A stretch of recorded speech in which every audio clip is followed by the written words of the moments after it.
kami sa'yo, Panginoong Jesucristo. Nagpupuri kami sa'yo, Panginoong Jesucristo. Magsisi tayong mataos, halinang mabalik loob sa mapagpatawad na Diyos. Sa Kanya tayo'y dumulog at manumbalik na lubos. Nagpupuri kami sa'yo, Panginoong Jesucristo. Sumainyo ang Panginoon At sumayo rin. ang mabuting balita ng Panginoon ayon kay San Lucas. Papuri sa iyo, Panginoon. Noong panahong iyon, pinalayas ni Jesus ang isang demonyong sanhi ng pagkapipi ng isang lalaki, at ito'y nakapagsalita na mula noon.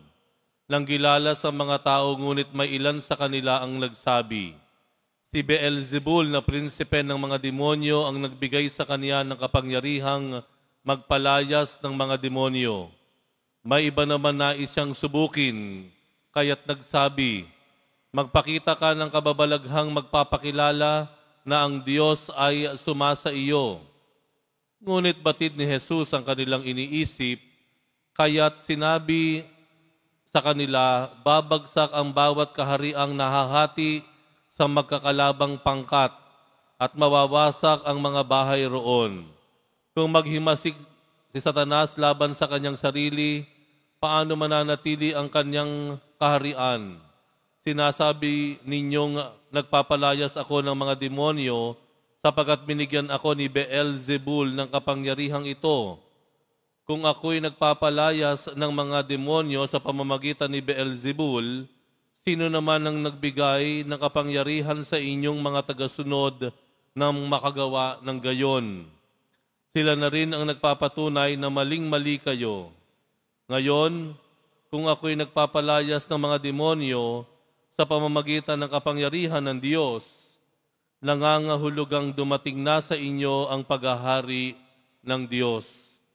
Kapag ang isang taong malakas at nasasandatahan ay nagbabantay sa kanyang bahay, malayo sa panganib ang kanyang ari-arian. Ngunit kung salakayin siya at talunin ng isang taong higit na malakas, sasamsamin nito ang mga sandatang kanyang inaasahan at ipapamahagi ang ari-ariang inagaw.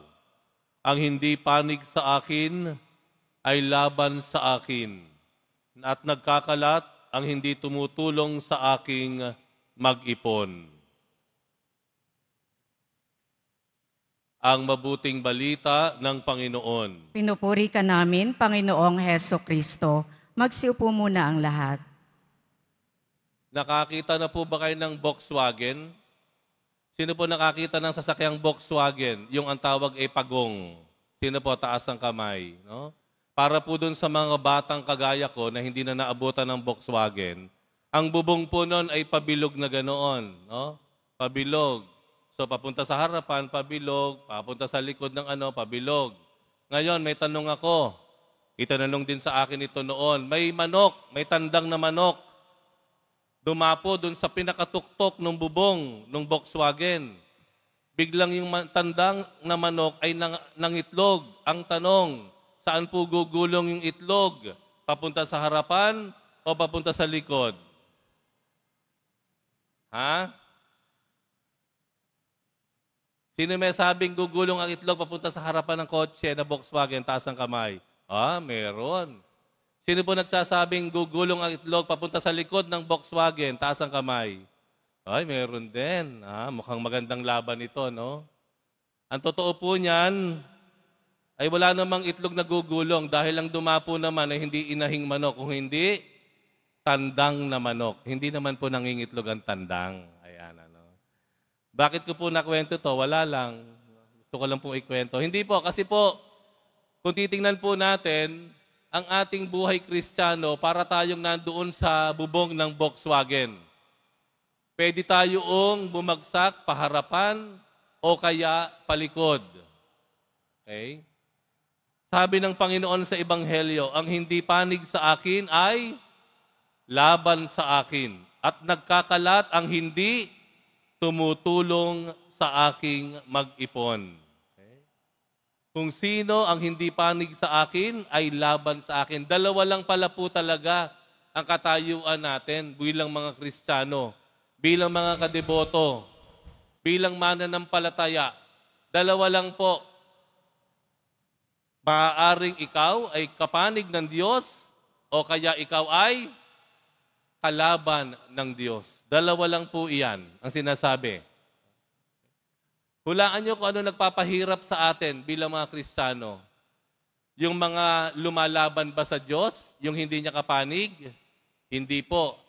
Ang pinakamahirap po nating dinadaanan at ang nagpapahirap sa atin, ang lumilikha ng matinding problema, suliranin sa buhay ng tao, maging sa lipunan, nagpapahirap sa mga tao, ay yung nanatili sa gitna. Yung nananatili sa gitna. Ang tawag natin dyan, neutral. Ang tawag natin dyan, playing safe. Ang tawag natin dyan, maligamgam. Hindi mainit, hindi malamig. Ang sabi ng Panginoon, ang sabi sa aklat ng pahayag, no? Chapter 3, ang sabi doon, kung ikaw ay maligamgam, hindi mainit, hindi malamig, ikaw ay ilulura ng Diyos. God will spit you out if you are lukewarm o maligamgam. Kapag ikaw ay laging nandun sa gitna, yan ang pinakamahirap po na baguhin, yung nasa gitna. Kasi lagi siyang playing safe. Sinasabi niyang mabuti siya, mabait siya, kaya hindi kailangang magbago kahit mali siya. Okay? There is no other place except being for God, para sa Diyos, panig niya, at laban sa Diyos. Huwag po natin paniwalain ang sarili natin na merong gitna. Wala pong gitna. Either masama or mabuti. Either ikaw ay naglilingkod at nagiging tapat sa Diyos, o ikaw ay sumasalungat at nagpapahirap sa tao. Dalawa lang po iyon. Kaya kung titingnan po natin, maging sa bahay po natin, sino sa inyo mayroong palaka sa bahay? May mga palaka na may subong pera. Di ba? Oriental, superstition. Meron pa dyan yung pusa ba yun? Yung nagsasayaw na puwang. Mga ganun yung pusa para nagsasayaw, di ba? Ang dami nating mga oriental superstition. At kapag sinabi ko, hindi po yan tama, hindi po yan ayon sa katuruan ng Diyos. Sasaad po sa lumang tipan, yan po ay gawain ng masama. Ano sinasabi ng mga tao sa akin? Ay, Father, wala namang mawawala. Wala namang mawawala. Di po ba? Hindi po ganun ang inihiling ng Diyos sa atin. There is no middle ground. Lagi tayong playing safe. Ano pa ang pagiging maligamgam natin? Kagaya nun sa Ebanghelyo, kapag tayo ay napipipe. Kapag meron tayong nakikitang mali, kapag may pang-aabuso, panlolokong nangyayari, nananahimik tayo, ayaw nating magsalita. Bakit? Huwag na nating pansinin. Gugulo lang, madadamay pa tayo. Hayaan mo na sila. Problema nila yan.